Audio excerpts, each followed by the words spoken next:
Hello students, welcome all of you. Chapter number 2 मानव के तंत्र या ह्यूमन सिस्टम के अंदर पिछले लेक्चर में हमने रक्त और परिसंचरण तंत्र को कंप्लीट किया है। आज के लेक्चर में हम नेक्स्ट नया सिस्टम जो है उत्सर्जन तंत्र, उसके बारे में हम स्टडी करेंगे।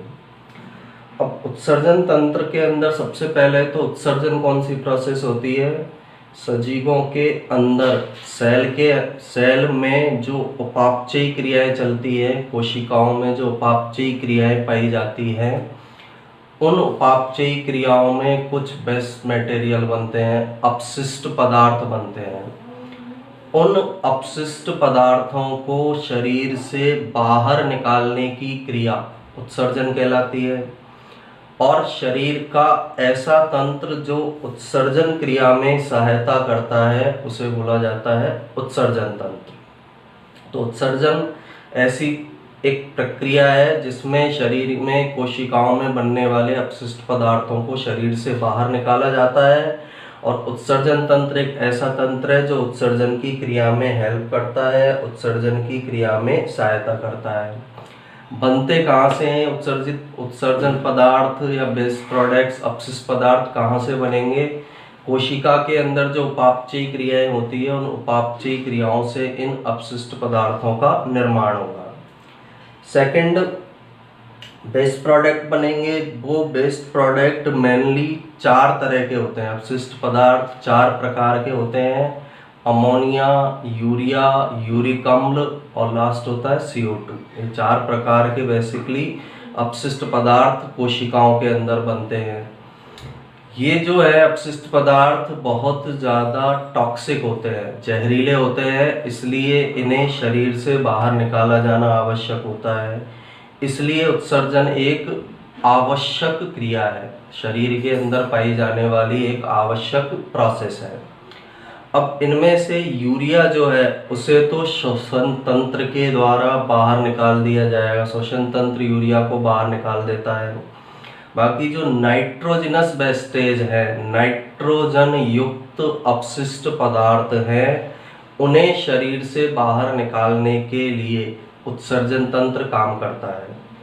और मनुष्य में इस उत्सर्जन तंत्र में किडनी या वृक्क मेन फंक्शन करते हैं। यानी नाइट्रोजनस वेस्टेज को या मनुष्य में यूरिया जो निकाला जा रहा है उसको फिल्टर करने का काम किडनी या वृक्क करेंगे और उन्हें शरीर से बाहर निकालने का काम किडनी या वृक्क करते हैं। अब 3 तरह के ये नाइट्रोजनस अपशिष्ट उत्पाद हैं। इसके आधार पर ऑर्गेनिज्म को, जीवों को हम 3 प्रकार में बांटते हैं। पहले प्रकार के ऑर्गेनिज्म जो है अमीनोटैलिक कहलाते हैं। ऐसे ऑर्गेनिज्म जो नाइट्रोजनस अपशिष्ट उत्पाद के रूप में अमोनिया का उत्सर्जन करते हैं। अमोनिया का उत्सर्जन करने वाले जो ऑर्गेनिज्म है, उन ऑर्गेनिज्म को अमीनोटैलिक कहा जाता है। यानी ये ऐसे जीव हैं जिनके द्वारा किसका बाहर उत्सर्जन किया जाता है? अमोनिया का।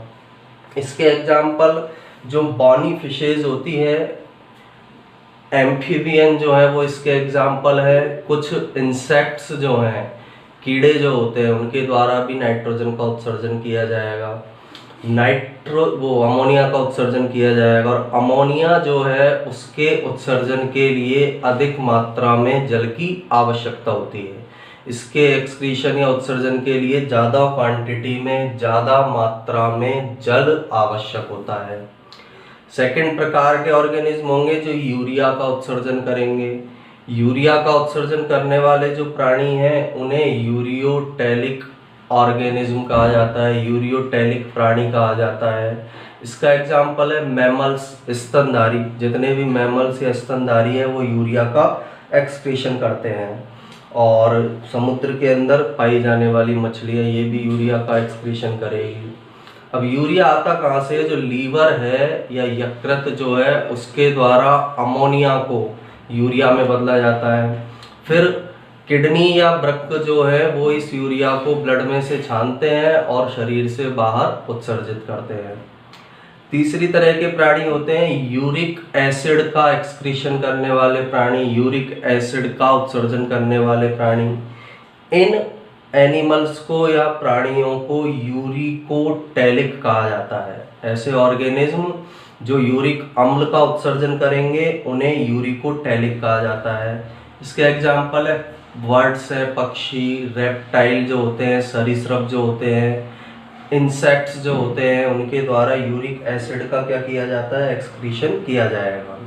और यूरिक एसिड जो है इनमें क्या किया जाएगा, अमोनिया को किस में बदला जाएगा, यूरिक एसिड में। और यूरिक एसिड का फॉर्मेशन पेस्ट के रूप में होता है, यानी ये सेमी सॉलिड अर्ध ठोस अवस्था में एक्सक्रीट होता है, उत्सर्जित होता है। इसलिए इनके उत्सर्जन के लिए कम मात्रा में जल की आवश्यकता होती है। तो ये आज हमें इस लेक्चर के अंदर स्टडी करना है। तो इसमें सबसे पहली जो हमारी परिभाषा है वो कौन सी है, उत्सर्जन की। उत्सर्जन क्या है, तो उत्सर्जन की परिभाषा क्या है, शरीर से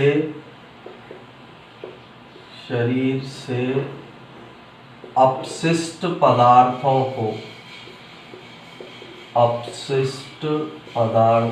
को बाहर निकालने की क्रिया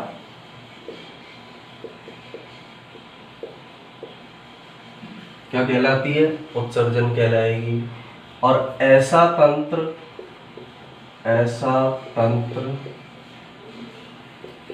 जो उत्सर्जन में सहायक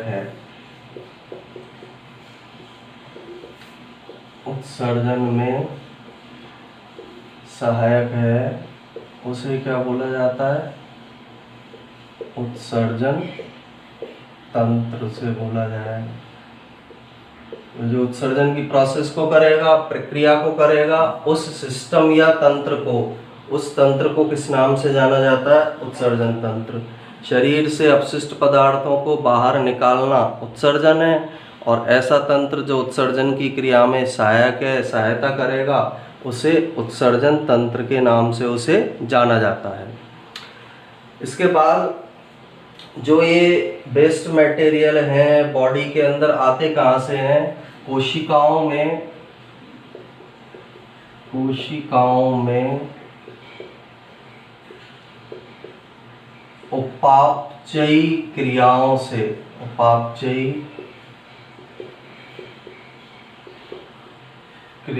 में अपशिष्ट पदार्थ बनते हैं। जैसे हम सीधा सा सेलुलर रेस्पिरेशन की बात करें, कोशिकीय श्वसन की बात करें, तो उसमें CO2 है, अपशिष्ट पदार्थ का फॉर्मेशन होगा। अमीनो अम्लों को तोड़ा जाएगा तो अमीनो समूह उत्पन्न होंगे, उसमें से वो एक अपशिष्ट पदार्थ है, अमोनिया प्रोड्यूस होगी, वो एक अपशिष्ट पदार्थ है। तो कोशिकाओं में जो विभिन्न प्रकार की उपापचयी क्रियाएं चलती है, उनसे इन अपशिष्ट पदार्थों का फॉर्मेशन होगा। और ये अपशिष्ट पदार्थ कौन कौन से हो सकते हैं, अपशिष्ट पदार्थ मेनली अपशिष्ट पदार्थ हैं हमारे, फर्स्ट तो कौन सा है, अमोनिया, दूसरा यूरिया, तीसरा यूरिक अम्ल, और चौथा है CO2। चार प्रकार के मेनली अपशिष्ट पदार्थ हैं। अपशिष्ट पदार्थ बॉडी के लिए क्या है, विषैले हैं, इसलिए इन्हें शरीर से बाहर निकाला जाना आवश्यक है, क्योंकि यदि ये शरीर के अंदर रहे तो शरीर को नुकसान पहुंचा सकते हैं। इसलिए उत्सर्जन जीवों की एक आवश्यक क्रिया है, असेंशियल प्रोसेस है, आवश्यक प्रक्रिया है, क्योंकि शरीर के अंदर यदि ये उत्सर्जी पदार्थ उपस्थित रहे तो ये शरीर को नुकसान पहुंचा सकते हैं। तो ये उत्सर्जी पदार्थ शरीर के लिए टॉक्सिक होते हैं, जहरीले होते हैं, इसलिए इन्हें शरीर से बाहर निकाला जाना आवश्यक होता है। अब इनमें से जो CO2 है, CO2 को तो किसके द्वारा बाहर निकाल दिया जाता है, फेफड़ों द्वारा उत्सर्जित होगी। जो श्वसन की क्रिया है, श्वसन तंत्र में फेफड़े, उन फेफड़ों के द्वारा किसका उत्सर्जन कर दिया जाता है, CO2 का उत्सर्जन कर दिया जाएगा। बाकी जो बचे हुए पदार्थ हैं नाइट्रोजन युक्त अपशिष्ट पदार्थ, नाइट्रोजन युक्त अपशिष्ट पदार्थ कौन कौन से हैं? एक तो अमोनिया NH3, यूरिया, और तीसरा कौन सा बचा हमारे पास? यूरिक अम्ल। ये नाइट्रोजन युक्त अपशिष्ट पदार्थ है, नाइट्रोजनस वेस्टेज इनको बोला जाता है। नाइट्रोजन युक्त ये अपशिष्ट पदार्थ होते हैं, एक्सक्रीटरी प्रोडक्ट होंगे। अब इन नाइट्रोजन युक्त अपशिष्ट पदार्थों को निकाले जाने के आधार पर जीव 3 प्रकार के होते हैं। ये नाइट्रोजन युक्त अपशिष्ट पदार्थ 3 प्रकार के हैं, इसलिए इनको निकाले जाने के आधार पर जो जीव हैं वो जीव भी कितने प्रकार के होंगे? 3 प्रकार के होंगे। पहले प्रकार के जो जीव हैं वो कहलाते हैं अमीनोटैलिक, जो अमोनिया का उत्सर्जन करेंगे। दूसरे प्रकार के यूरियोटैलिक, जो यूरिया का उत्सर्जन करेंगे। तीसरे प्रकार के यूरिकोटैलिक, जो यूरिक अम्ल का उत्सर्जन करते हैं। इन अपशिष्ट पदार्थों को शरीर से बाहर निकालना कंपलसरी है, इसलिए एक सिस्टम काम करता है, एक तंत्र काम करता है जिसे उत्सर्जन तंत्र कहेंगे। इनको बाहर निकाले जाने की क्रिया को क्या बोला जाएगा? उत्सर्जन बोला जाएगा। CO2 को तो फेफड़ों ने बाहर निकाल दिया, बाकी बचे नाइट्रोजन युक्त अपशिष्ट पदार्थ, इनको बाहर निकालने के लिए उत्सर्जन तंत्र काम करता है, और जिस क्रिया के द्वारा इनको बाहर निकाला जाता है उसे उत्सर्जन कहेंगे। तो नाइट्रोजनस वेस्टेज 3 तरह के हैं, नाइट्रोजन युक्त अपशिष्ट पदार्थ, इनके बारे में हमें आगे पढ़ना है। पहला जो अपशिष्ट पदार्थ है अमोनिया। फर्स्ट कौन सा है? अमोनिया। अब अमोनिया का उत्सर्जन करने वाले जो एनिमल्स हैं, जो जंतु हैं, उन्हें बोला जाता है अमीनोटैलिक। तो पहले तो अमीनोटैलिक की परिभाषा क्या है? ऐसे जंतु जो अमोनिया का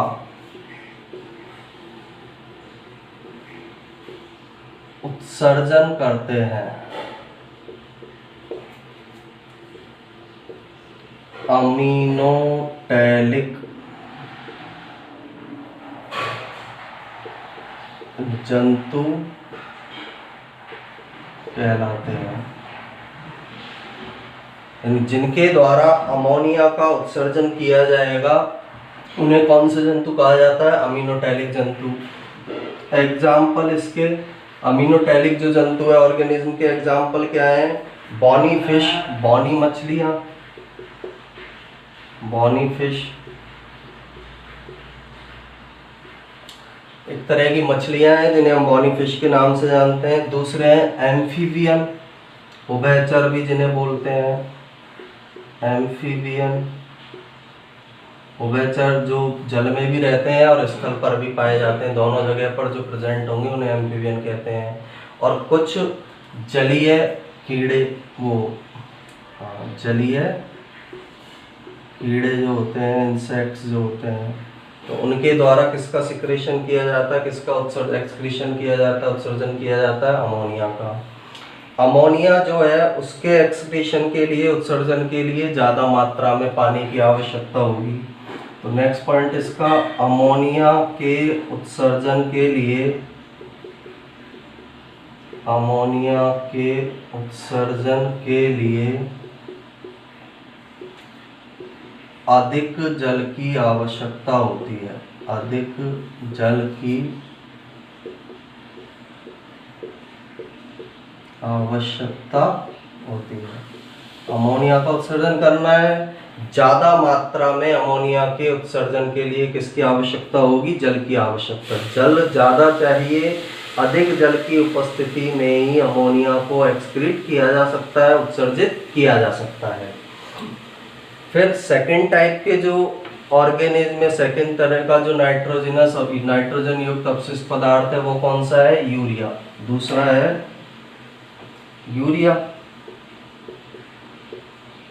अब यूरिया का उत्सर्जन करने वाले जो जंतु हैं उन्हें किस नाम से जाना जाता है? यूरियोटैलिक कहा जाता है। तो इसमें क्या हो जाएगी डेफिनेशन? ऐसे जंतु जो यूरिया का उत्सर्जन करते हैं, यूरिया का उत्सर्जन करते हैं, यूरियोटैलिक, यूरियोटैलिक जंतु कहलाते हैं। जिनके द्वारा यूरिया का उत्सर्जन किया जाएगा उन्हें यूरियोटैलिक कहेंगे। यूरियोटैलिक के एग्जाम्पल कौन से होते हैं? स्तनधारी, जिसमें मनुष्य भी आता है, स्तनधारी जंतु है।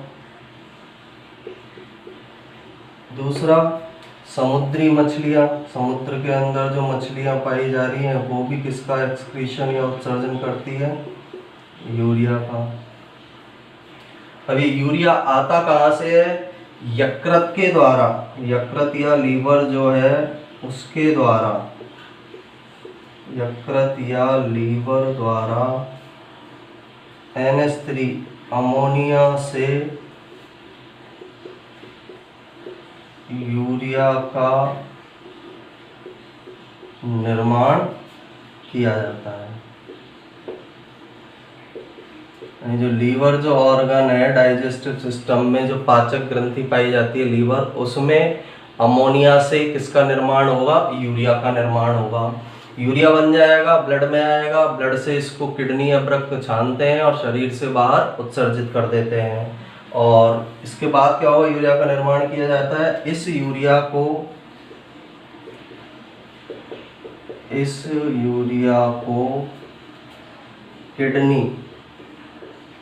किडनी को ही हम बोलते हैं वृक्क द्वारा छानकर उत्सर्जित किया जाता है।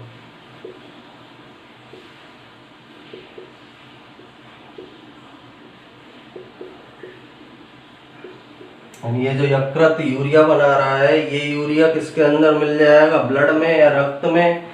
और किडनी या वृक्क जो है वो इस यूरिया को छानेंगे, इस यूरिया को छानकर और किडनी या वृक्क के द्वारा इनका क्या कर दिया जाता है? उत्सर्जन कर दिया जाता है। शरीर से बाहर इस यूरिया को निकाल दिया जाता है। फिर तीसरे प्रकार का जो नाइट्रोजनस वेस्टेज है, नाइट्रोजन युक्त अपशिष्ट पदार्थ है, उसका नाम क्या है? यूरिक अम्ल। थर्ड टाइप का जो है, अब यूरिक अम्ल का उत्सर्जन करने वाले जो जंतु हैं उन्हें किस नाम से जाना जाता है? यूरिकोटैलिक। तो इसमें इसकी डेफिनेशन, ऐसे जंतु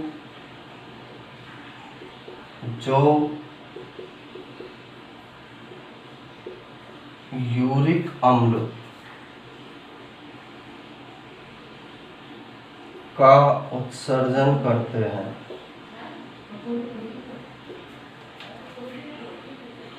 यूरिकोटैलिक, यूरिकोटैलिक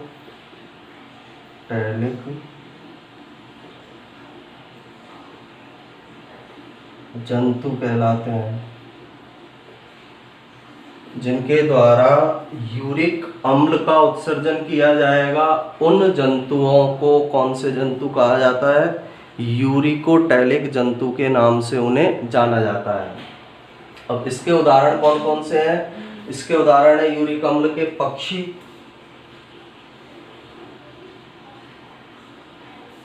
फर्स्ट एग्जाम्पल इसका क्या है? पक्षी। पक्षियों में होगा ये पक्षी हैं, सरीसृप हैं, और कीट जो हैं उनके अंदर किसका उत्सर्जन किया जाएगा? यूरिक अम्ल का उत्सर्जन किया जाएगा। इनमें क्या किया जाएगा? यूरिक अम्ल वाले यूरिकोटैलिक ऑर्गेनिज्म में अमोनिया को किसमें बदला जाता है? यूरिक अम्ल में। इन जंतुओं में अमोनिया को यूरिक अम्ल के अंदर परिवर्तित किया जाता है। अमोनिया को यूरिक अम्ल में इन जंतुओं के अंदर बदला जाएगा। यूरिक अम्ल में अमोनिया को चेंज इनके अंदर किया जाता है। और यूरिक अम्ल जो है वो एक पेस्ट के रूप में निकलता है, इसलिए यहाँ पानी की कम मात्रा की आवश्यकता होगी। तो इसमें नेक्स्ट पॉइंट, यूरिक अम्ल के उत्सर्जन के लिए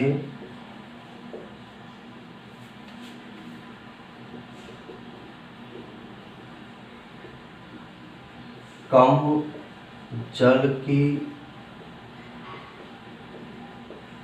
आवश्यकता होती है।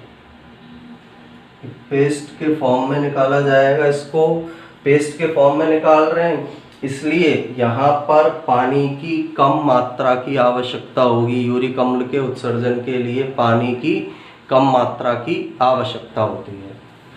तो इस लेक्चर में हमने उत्सर्जन क्रिया के बारे में पढ़ा है, उत्सर्जन तंत्र के बारे में पढ़ा है कि उत्सर्जन तंत्र क्या है, नाइट्रोजनस वेस्टेज, नाइट्रोजन युक्त अपशिष्ट पदार्थों के बारे में पढ़ा है कि मेनली कितने प्रकार के नाइट्रोजन युक्त अपशिष्ट पदार्थ हो सकते हैं।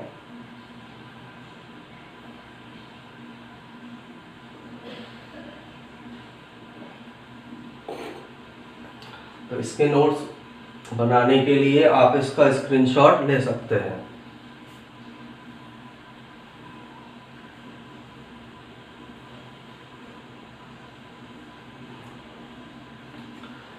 अब इसको एक बार फिर से मैं रिवाइज कर देता हूँ। सबसे पहले तो उत्सर्जन कौन सी प्रोसेस या प्रक्रिया है? शरीर से अपशिष्ट पदार्थों को बाहर निकालने की क्रिया उत्सर्जन कहलाती है। ऐसा तंत्र जो उत्सर्जन को करेगा, उत्सर्जन में सहायक है, उसे क्या बोला जाता है? उत्सर्जन तंत्र। आते कहाँ से अपशिष्ट पदार्थ? कोशिकाओं में जो विभिन्न प्रकार की उपापचयी क्रियाएं चलती हैं, मेटाबॉलिक प्रोसेस चलती हैं, उन उपापचयी क्रियाओं से किसका फॉर्मेशन होता है? इन अपशिष्ट पदार्थों का निर्माण होगा। प्रमुख अपशिष्ट पदार्थ कौन कौन से हैं? अमोनिया, यूरिया, यूरिक अम्ल और CO2। CO2 को किसके द्वारा उत्सर्जित कर दिया जाएगा? फेफड़ों के द्वारा। श्वसन क्रिया में CO2 को बाहर निकाल दिया जाता है। और बचे ये तीनों नाइट्रोजन युक्त अपशिष्ट पदार्थ हैं। अलग अलग जीवों में इनमें से अमोनिया बनेगा, किसी में यूरिया बनेगा, किसी में यूरिक अम्ल बनेगा। तो नाइट्रोजन युक्त अपशिष्ट पदार्थ कौन कौन से हैं? अमोनिया, यूरिया और यूरिक अम्ल। इन पदार्थों के आधार पर, यानी ये कौन सा जीव, कौन सा जंतु किस प्रकार के पदार्थ को उत्सर्जित कर रहा है, इसके आधार पर जीव तीन प्रकार के होते हैं। पहले प्रकार के तो कौन से हैं? अमीनोटैलिक, दूसरे यूरियोटैलिक, और तीसरे प्रकार के जो ऑर्गेनिज्म हैं वो क्या कहलाते हैं? यूरिकोटैलिक। तो पहला अमोनिया है, नाइट्रोजन युक्त अपशिष्ट पदार्थ। ऐसे जंतु जो अमोनिया का उत्सर्जन करेंगे अमीनोटैलिक जंतु कहलाते हैं। उदाहरण बॉनी फिश है, एम्फीबियन है, जलीय कीड़े जो हैं उनके द्वारा किसका एक्सक्रीशन किया जाता है? अमोनिया का उत्सर्जन किया जाएगा। अमोनिया के उत्सर्जन के लिए अधिक जल की आवश्यकता होती है। ज़्यादा मात्रा में अमोनिया के उत्सर्जन के लिए जल की आवश्यकता होगी, इसलिए अमीनोटैलिक जो प्राणी होते हैं वो सामान्यतः किसमें मिलेंगे? जल के अंदर उपस्थित होंगे। सेकंड है यूरिया उत्सर्जी पदार्थ, नाइट्रोजन युक्त अपशिष्ट पदार्थ। ऐसे जंतु जो यूरिया का उत्सर्जन करते हैं उन्हें किस नाम से जाना जाता है? यूरियोटैलिक जंतु। जिनके द्वारा यूरिया को उत्सर्जित किया जाएगा उन्हें बोला जाता है यूरियोटैलिक जंतु।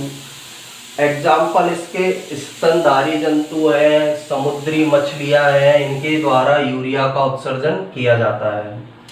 अब यूरिया आता कहाँ से शरीर में? यकृत या लीवर जो है वो अमोनिया से यूरिया का निर्माण करेगा।